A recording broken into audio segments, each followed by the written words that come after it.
আমার আল্লাহ বলছেন ওয়া মিসলাহুম মাহুম রাহমাতাম মিন ইনদিনা ওয়া যিকরা লিল আবিদিন। আমার আল্লাহ বলছেন তার প্রতি আল্লাহ এরকম রহম করলেন, এরকম অনুগ্রহ করলেন। আল্লাহ নবী একদিন গোসল করছেন, শরীর সুন্দর হয়ে গেছে, আইয়ুব আলাইহিস সালাম আগের মতো হয়ে গেছেন, জামা কাপড় খুলে গোসল করছেন। এমন সময় দেখলেন আসমান থেকে কতগুলা টিড্ডি আসতে শুরু করছে।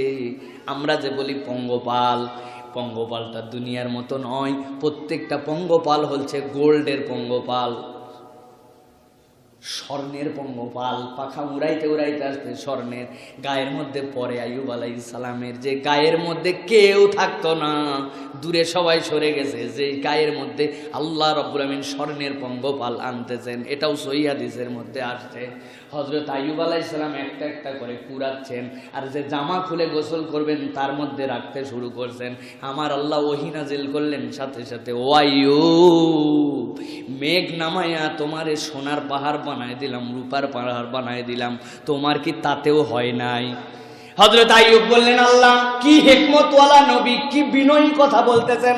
ও আল্লাহ, তুমি আমারে দিছো, তাতে তো আমার কোনো সমস্যা নাই, কিন্তু আমার আল্লাহর পক্ষ থেকে যত বরকত আছে কোনো বরকতেরই তো আমি অমুখাপেক্ষী নয়। আমার ওই ধন সম্পদ আছে বলে আমার আল্লাহ আরেকটা বরকত দিছেন, আমি বড়লোক হয়ে গেছি, আমি নিব না সেইটা এরকম তো নয়। আমার আল্লাহর পক্ষ থেকে যা বারাকা আছে আমি চিরদিন তার মুখাপেক্ষী। সুবহানাল্লাহ।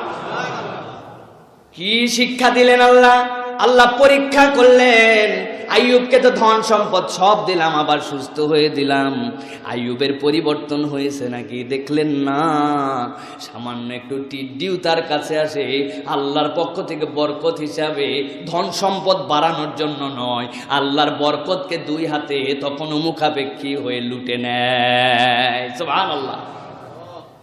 এই আইয়ুব আলাইহিস সালামের মধ্যে আমাদের জন্য কি শিক্ষা প্রিয় ভাইরা? তিনটা শিক্ষা। এক নম্বরে আল্লাহর কাছে আহ্বান করতে হবে, যদি বিপদে পড়ি তাইলে আল্লাহ ছাড়া দ্বিতীয় কারো কাছে আমি যাইতে পারি না, চাইতে পারি না। এটা হচ্ছে এক নম্বর শিক্ষা। দুই নম্বর হচ্ছে আপনাকে ধৈর্য ধরতে হবে। আল্লাহ রাব্বুল আলামিন আপনার প্রতি যদি বিপদ দেন তাহলে আপনাকে ধৈর্য ধরতে হবে। আর তিন নম্বরে আল্লাহ রাব্বুল আলামিন যদি আপনাকে দয়া করেন, কখনো আপনার মধ্যে এই অহংকার আনা যাবে না, এই চিন্তা আনা যাবে না যে আমারে যা দিছে আল্লাহ আমি সাফিসিয়েন্ট, দুনিয়ার মানুষ আল্লাহ ছাড়া কেউ সাফিসিয়েন্ট না, এইটা স্বীকার করে দুনিয়ায় জীবনযাপন করতে হবে। আল্লাহ ছাড়া সবাই মুখাপেক্ষী, আল্লাহুস সামাদ, কেবল আল্লাহই মুখাপেক্ষী, এইটা আপনার মনের মধ্যে গেঁথে নিতে হবে। অনেক সময় আমাদের মধ্যে চলে আসে, আরে আমার যা আছে লাগবে না, এটা না হলেও চলবে, আমার ওইটা না হলেও চলবে। ঠিক আছে আপনার কথা, কিন্তু এই দাম্ভিকতা যেন আল্লাহ পর্যন্ত ধাক্কা না মারে। এই দাম্ভিকতা আল্লাহ পর্যন্ত যেন ধাক্কা না মারে। আমি এই আমিত্ব বিসর্জন দিতে হবে। আমিত্ব বিসর্জনের জন্য আল্লাহ হজ আপনার আমার জন্য ফরজ করেছেন।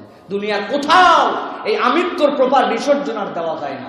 নামাজে প্রাথমিক প্রস্তুতি আর হজে হচ্ছে আখেরি প্রস্তুতি। এই দুইটা আল্লাহ রাব্বুল আমিন শেখানোর জন্য নিয়ে গেছেন।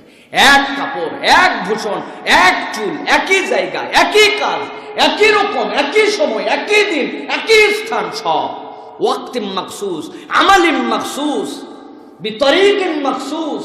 আল্লাহ রাব্বুল আমিন নির্ধারিত সময়ে, নির্ধারিত পদ্ধতিতে, নির্ধারিত কাজ, নির্ধারিত দিবসে, নির্ধারিত ওয়াক্তে আল্লাহ রাব্বুল আমিন বান্দাকে একভাবে করাইছেন। তুমি ট্রিলিয়নিয়ার হও আর তুমি রাস্তার ফকির হও, সব এক।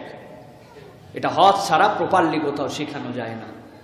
আরাফাত থেকে বেরোইছেন, মুজদালিফায় আসছেন, আয় হায় হায়, আপনি কোটি কোটি টাকার মালিক হলেও আপনার মাথার উপরে তাবু চলবে না, ওই জমিনেই পড়ে থাকতে হবে। আপনাদের দুলার উপর আপনি ফেলে আছেন, বলতে পারবেন না তুমি কে আর আমি কে। হ্যাঁ, কোনো বলার সুযোগ নাই।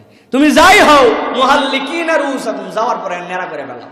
একজন সারা জীবন খালি খেপাইছেন, তোর মাথা স্টেডিয়াম, হ্যাঁ আপনার চুলগুলা সুন্দর, আল্লাহ বলছেন এখন সব স্টেডিয়াম হও, একবারে ফাইলা দাও, সব ফালাও, সব মাথার চুল ফালাই দাও।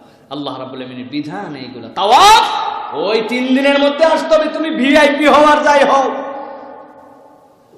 ওই 3 দিনের মধ্যে এসে তোমাকে তাওয়াফ করতে হবে। কষ্ট হবে, ওর মধ্যে চাপ হবে, ওর মধ্যে এটা হবে সেটা হবে, কিন্তু এর মধ্যেই তোমাকে নির্ধারিত সময়ে প্র্যাকটিস করতে হবে। কোনো অজুহাত চলবে না।